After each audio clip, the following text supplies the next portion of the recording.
Well, it is a tragedy that continues to fascinate after more than a century. The Titanic hitting an iceberg and sinking in April 1912. We're going to look at one of the most famous shipwrecks of all time, the focus of all those documentaries and Hollywood movies. Did you know that despite more than a century of research on the Titanic, there are still hidden secrets about the tragedy that most people don't know? Today, we are going to reveal something you have never seen before. For 111 years, historians have uncovered every known detail about the fateful voyage. But in this exclusive discovery, we take you to the depths of the ocean, where an ancient chamber found at the bottom holds chilling photos you never imagined. Unseen images that offer a completely new perspective on what happened before, during, and after one of the greatest disasters in history. Get ready for an epic journey as we explore these hidden secrets of the Titanic. And don't worry, you won't find any skeletons, as bones dissolve quickly at those depths. But what you will find will change the way you view this tragedy. The construction of the Titanic, the Colossus of the Sea. The Titanic is undoubtedly one of the most famous ships in the history of navigation, but its story began long before it became synonymous with tragedy. In 1909, at the Harland and Wolff shipyards in Belfast, Ireland, the construction of a marvel began that promised to dominate the oceans and mark a golden era for transatlantic travel. On March 31st, 1909, the first stone was laid for what would become the jewel of the White Star Line, the RMS Titanic. The Titanic was not just a ship, it was a feat of engineering, a challenge to the limits of ship design and construction of the time. The idea behind its creation was to build the largest, most luxurious, and safest transatlantic vessel ever. And in many ways, it succeeded. With more than £3 million invested, equivalent to over £310 million today, the Titanic was a testament to human ambition. Its construction brought together the best engineers, designers, and craftsmen of the time, who put all their effort into creating a ship capable of defying the vast ocean. With a length of 882 feet and a weight of 46,328 tons, the Titanic stood out not only for its size, but also for its innovations. Its luxurious first-class cabins were designed to rival the best hotels in Europe, featuring carved wood details, Persian rugs, and even a gym and a pool on deck. Every corner of the ship oozed luxury and comfort, designed to offer the best travel experience to the wealthiest passengers. In addition to this, the Titanic was equipped with the latest technologies of the time, cutting-edge heating and ventilation systems, over 29 boilers to fuel its powerful engines, and an innovative interior design that included watertight compartments to prevent flooding, which supposedly made it invulnerable to shipwrecks. However, what many did not know was that the construction of the Titanic was marked by a series of tragic events that foretold the ship's fatal destiny. Over the 2 years of its construction, 8 workers lost their lives due to strange and inexplicable accidents. This became a recurring topic among the workers and the people of Belfast, who whispered about the Titanic curse. Although authorities never confirmed any direct connection between these incidents and the tragedy that would later occur, the symbolism did not go unnoticed. Despite efforts to ensure its safety, several reports indicated that some of the materials used during construction were not of the highest quality. In fact, it is said that the rivets on some sections of the Titanic's hull were not strong enough to withstand the impact of an iceberg, which could have contributed to the subsequent sinking. With each passing day, the Titanic drew closer to its maiden voyage, and global anticipation grew. However, in the horizon, the first signs of what would become a fatal journey were already emerging. The maiden voyage, an unexpected tragedy. On April 10, 1912, the Titanic finally embarked on its first and only voyage.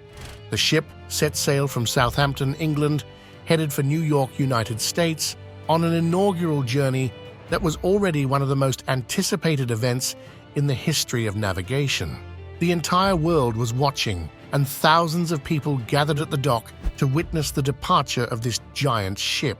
But what seemed like the beginning of a new era in luxury transatlantic travel would quickly turn into an epic disaster. The Titanic began its journey from Southampton to Cherbourg, France, and then to Queenstown, Ireland, before embarking on its final leg to New York. In total, the ship was carrying 3,547 people on board, including 905 first-class passengers, 564 second-class passengers, and 1,134 third-class passengers. On board were some of the wealthiest and most influential men and women of the time, including magnate John Jacob Astor IV and young Milvina Dean, the last survivor of the disaster, who was just a few months old at the time.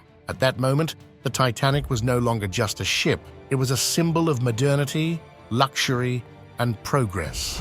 The press covered the event with enthusiasm, and many saw it as the future of sea travel. However, what few knew was that the very sea, which was thought to be safe, was already hiding the Titanic's fatal destiny. An interesting fact that many are unaware of is that before departure, the Titanic came close to being stopped by a potentially fatal incident. While attempting to maneuver out of the Southampton harbor, the Titanic caused a large amount of water to displace the SS New York, another ship docked at the pier. The New York broke loose from its moorings and began to drift dangerously toward the Titanic, causing panic among the onlookers. If it had not been for the skill of the captain and crew, the Titanic would have collided with the other ship, which could have delayed the voyage and possibly prevented the later tragedy.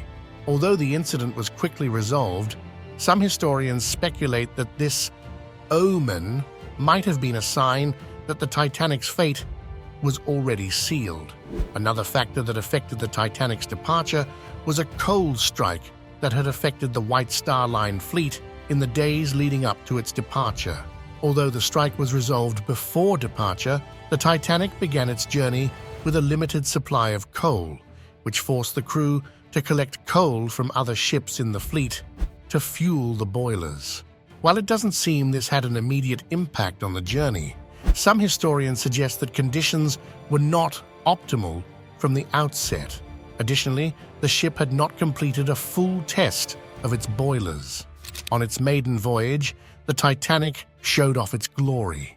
As it sailed across the ocean, praises for its luxury and sophistication continued, but many passengers were unaware that the ship's true test was yet to come. On the decks, some enjoyed opulent dinners while others explored the ship, oblivious to the disaster that was unfolding in the depths of the ocean. But on April 14, 1912, at 11:40 p.m., the Titanic collided with an iceberg in the North Atlantic. The impact was devastating, and within hours, the ship sank. The luxurious first-class cabins became scenes of despair, and the crew struggled to save passengers as water swallowed the ship. Fire in the hull. Did you know that the Titanic was on fire when it first set sail? Incredibly, the transatlantic ship battled a fierce fire threatening to consume its coal compartments for 10 consecutive days before the ship ever left port. For over a century, there has been debate over the role this fire played in the eventual tragedy of the Titanic. In this photograph, you can clearly see the damage caused by the fire on the hull, making it safe to say that the transatlantic was doomed from the very start. According to reports released by the investigation launched shortly after the event, workers tasked with maintaining the ship fought against a coal fire in the lower decks for days, but were never able to put it out. The fire was contained in an area far from the passenger compartments, but its structural impact on the hull was inevitable. Though the primary cause of the fire remains elusive, the devastating damage it caused to the structural integrity of the ship cannot be denied. Some experts argue that the high temperatures generated by the fire could have weakened the Titanic's hull, making it more susceptible to the collision with the iceberg. And while it's long been established that the fire was not directly responsible for the sinking, the damage it caused played a significant role in how the tragedy unfolded. Sonan Molan, a journalist who has been working to unravel the mysteries surrounding the Titanic tragedy, found these hidden photographs in an attic in England. If you look closely at the ship's hull, you'll discover a dark mark 9 meters long. This is evidence of the damage caused by the fire. Coincidentally, this was the same location where the Titanic eventually collided with the iceberg, marking the end of its journey. Given these recent discoveries, we can't help but wonder if things might have turned out differently if the fire hadn't damaged the side of the ship. But there's another puzzling aspect to this story. Why did the ship's officers decide to set sail despite knowing the dangers that lay ahead? Was it a case of overconfidence or a complete disregard for the safety of those on board? To be honest, we still haven't resolved this issue, but this critical detail shows that the sinking of the Titanic was the result of several multifaceted problems that plagued the ship even before it set sail. It was like the perfect alignment of several unrelated issues that ultimately culminated in one of the greatest disasters the world has ever seen. But there are still more horrific details that have never been told about the sinking of the Titanic, and these upcoming revelations will leave you stunned. The iceberg. Perhaps another protagonist in this century-old story is the iceberg that sank the Titanic. On April 14, 1912, the Titanic met its fate as it sailed through the night, unaware that the area was filled with icebergs that would have sunk any ship, including the unsinkable Titanic. But where exactly did this iceberg come from, and what do we really know about its history? According to some speculations, the iceberg that sank the Titanic might have originated from the Jakobshavn Glacier near Disco Bay on the west coast of Greenland. This glacier is known for releasing large chunks of ice that then drift southward across the North Atlantic, pushed by ocean currents. The glacier is believed to have formed around 1910 or 1911 and might have moved northward with the western Greenland current. When Captain Edward John Smith and his crew set sail for New York, they were fully aware that the drifting ice field was larger and farther south than in previous years. But that's not all. It was also said that the Titanic had received several radio reports from other ships navigating the waters, warning about the dangerous ice fields and icebergs. The first ship to alert the Titanic was the La France. The French ship sent the first warning around 5:46 p.m. on April 12th, informing the Titanic crew that they had spotted large ice fields in the same area where the Titanic would eventually meet its fate. On April 13th, the Titanic also encountered the Rapin, which was heading east. While it's debated whether this ship reported to the Titanic about the treacherous waters ahead, the Rapin also suffered considerable damage from ice fields. So there's a possibility that its crew shared this crucial information with the Titanic on the day of the disaster. The Titanic received several warnings about ice fields and iceberg sightings, but all of them were ignored. The Titanic's crew was so confident in the ship's unsinkability that they dismissed the warnings from other ships, considering them exaggerated. The first report came from the Coronia around 9:12 a.m. on April 14th. The Coronia had sent a message to the Titanic about icebergs, growlers, small pieces of floating ice, and large ice fields ahead. But Captain Smith was overly confident in his ship and responded with a simple thank you. Then, at 11:47 a.m., the Dutch ship Noordam also sent a message to the Titanic via the Coronia, warning about more ice and the dangerous journey ahead. Again, Captain Smith thanked the ship and dismissed the message as if it were nothing. As the day went on, the Titanic received more warnings and sightings of dangerous icebergs, but all fell on deaf ears. Some reports even indicate that Captain Smith may have minimized the severity of the situation, confident in the sturdiness of his ship and the clear, calm night, which led him to believe there would be no problems. Finally, the Titanic struck an iceberg and sank, killing more than 1,500 passengers and crew members. The tragedy could have been avoided had the warnings been taken seriously. Now, scientists have discovered an ancient camera found in the depths of the ocean that reveals terrifying photos of the Titanic. Let's meet Seaman W. Wood, a skilled photographer who was the captain of the SS Estonian at the time. Just 2 days before the Titanic sank, The captain saw a massive iceberg so huge that he couldn't help but marvel at its enormous size. He took a photo of the iceberg and noted the coordinates. Coincidentally, the coordinates matched the location where the Titanic struck the iceberg and sank. This discovery has sparked theories about whether this iceberg was indeed the one that sank the Titanic, but we'll never know for certain if it was the same one. However, the correct coordinates remain a testament to the possibility that this was, in fact, the culprit behind one of the greatest disasters in recorded history. The iceberg that sank the Titanic remains a mystery in many ways. While we understand how it collided with the ship, the exact circumstances surrounding that collision are still debated. The condition of the iceberg, the speed of the Titanic, and the decisions made by the crew that night remain key to understanding how this tragedy could have been prevented. No matter how many years pass, the Titanic remains a reminder of humanity's fragility in the face of nature and how a series of bad decisions and unfortunate circumstances can lead to a catastrophe of epic proportions.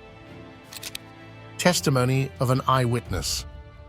One of the earliest written records of the events that unfolded that fateful night was documented by first-class passenger Dr. Washington Dodge.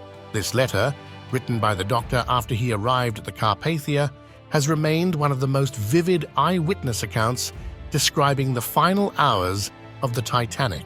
Dr. Dodge's hurried writing offers a unique insight into his state of mind at the time he wrote his testimony.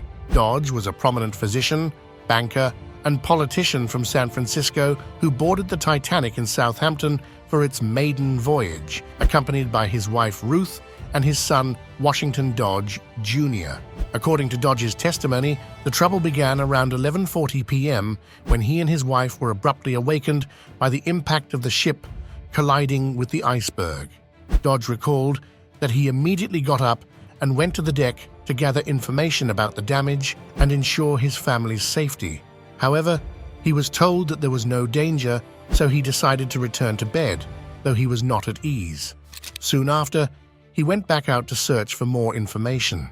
It was then that his butler informed him that everyone had been ordered to put on life vests. By this point, it was already obvious that the situation was deteriorating quickly.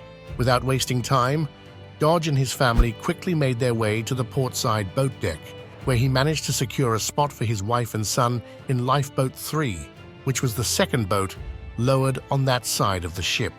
In his testimony, Dr. Dodge recounted the bias and poor management that unfolded as the crisis developed. A clear example was the fact that most of the lifeboats deployed were only half filled, and more passengers could have been saved if the boats had been filled to capacity.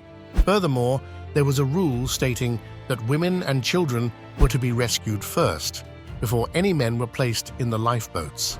This also led to more deaths than necessary, highlighting the mismanagement during such a terrible crisis. When Fifth Officer Lowe began loading the lifeboats on the port side, Dodge managed to secure a spot in one, but it was not a peaceful journey. As the boat was lowered into the calm water, passengers noticed they were being dropped directly into the massive flow of water pouring out from the side of the ship due to the condensate pumps. The immense force with which the water was being expelled was strong enough to drown the passengers in the lifeboat.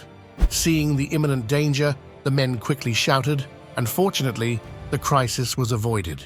Dr. Dodge's testimony remains one of the most compelling accounts of what truly happened that night in the middle of the Atlantic Ocean, offering a unique perspective on an event whose details are still shrouded in mystery. Dodge's emotional turmoil as he recounted the events and his attempts to help other passengers underline the chaos and terror that reigned during the final hours of the Titanic.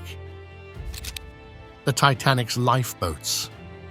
The final hours of the Titanic were a countdown as the rescue operations tried to get as many people as possible off the ship, loading them into lifeboats and sending them into the cold, dark night. There were 2,229 people aboard the Titanic that night, and more than half of them perished in the disaster. For a ship carrying such a large number of passengers, it is quite surprising that the Titanic only had 20 lifeboats. Of these, only 18 were used, and many of these boats were not even filled to capacity. This was due to the widespread fear that the boats might capsize under the weight, which further amplified the scale of the tragedy. Then, the question arises: why did so many of the lifeboats not return to rescue passengers? According to reports, many of the officers feared being overwhelmed by drowning victims or being dragged into the dangerous depths by the pressure of the sinking ship, so they did not return to pick up the helpless passengers whose lives were ultimately lost in the icy waters of the Atlantic. The case of the Titanic's lifeboats is particularly complex. While many continue to investigate the absence of enough lifeboats on the ship, the truth is that the transatlantic was built according to the standard safety protocols and maritime regulations of the time. The ship carried the required number of lifeboats for the number of passengers, so one could say that the Titanic complied with the regulations in force. However, the Titanic fell victim to outdated safety regulations that did not account for the need for rescue capacity beyond the basic requirements. Even more concerning was the revelation that White Star Line, the company that owned the Titanic, sought to have the fewest lifeboats possible on the ship, prioritizing aesthetics over the safety of passengers and crew. According to the shipbuilders, the Titanic was supposed to stay afloat much longer in the event of an accident, ensuring that almost everyone aboard would be rescued before it was too late. But things did not go as planned, and the Titanic sank more quickly than expected. Rescue ships like the Carpathia arrived too late to save most passengers. In addition to the insufficiency of lifeboats, the management of the chaos during the evacuation also left much to be desired. According to witness reports, many of the officers on board acted in a disorganized manner and in some cases even incompetently. Orders regarding who should be evacuated first were not always clear, leading to a chaotic situation, with many people struggling to board the lifeboats while others were being turned away by the crew, most of them men. To this day, the issue of inadequate lifeboats continues to attract attention and provoke debates over the ethical implications of the decisions that led to the avoidable deaths of thousands of passengers. The Titanic tragedy not only exposed flaws in the ship's safety, but also a series of human failures in managing such a large-scale crisis. The decisions made that fateful night